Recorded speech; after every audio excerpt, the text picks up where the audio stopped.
we've just arrived here to Iping and Stedham car park. Quite a nice big car park, but it does get quite busy.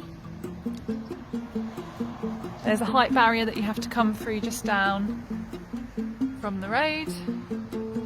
And there's a nice interpretation board here as well, which tells you a little bit about the site and has a map for you. So you can see from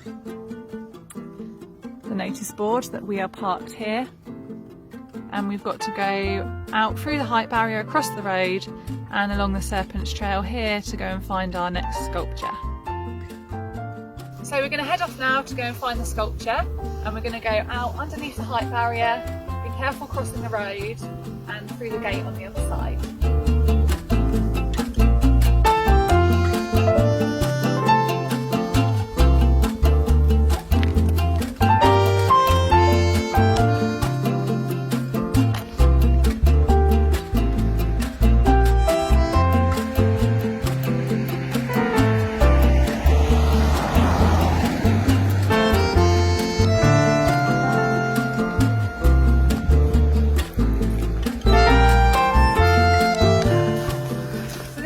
Is owned and managed by the Sussex Wildlife Trust, and I'm here today with Glenn.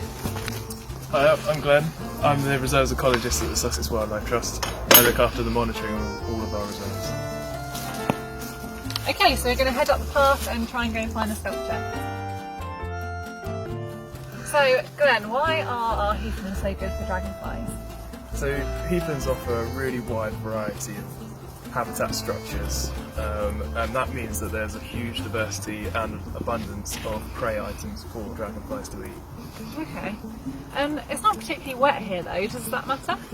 Not at all. They're only bound to ponds during their nymph stage of the life cycle. And that's but when they're adult they can venture quite far away from the ponds in order to find food to eat. Okay, so I could not necessarily be sat beside a pond, just somewhere on the heathland and I'll still see one. That's right, yeah. Wherever there's an abundant source of prey, you'll probably find a dragonfly hunting them down. Yeah, great. So I'm just here with Glenn at one of the ponds. We're here in August, and as you can see the pond has dried out quite a lot. So much so that Glenn can stand in the middle of it. Glenn, could you just tell us a bit about when is the best time to see the dragonflies? Sure, so the first dragonflies of the year come out in late May, June, and obviously by midsummer this pond's likely to have dried up, so anything that was in here should have emerged by that point. The benefit of having a pond that dries out every now and then is that whenever fish are brought into the pond, they won't be able to survive when it dries out this much. Okay, so are dragonflies more likely to survive in a pond with no fish?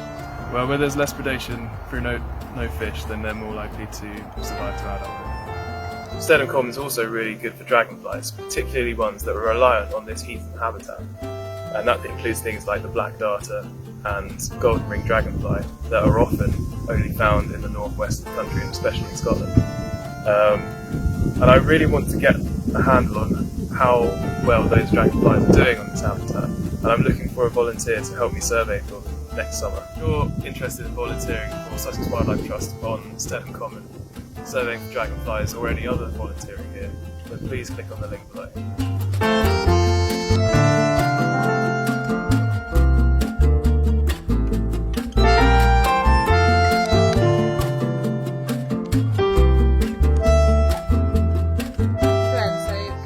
About your favourite dragonfly?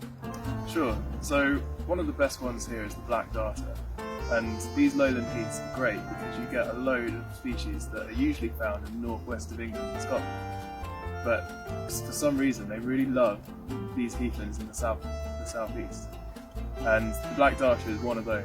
It's only found in these acid bog pools which you can find just up the path here in Stedham Common.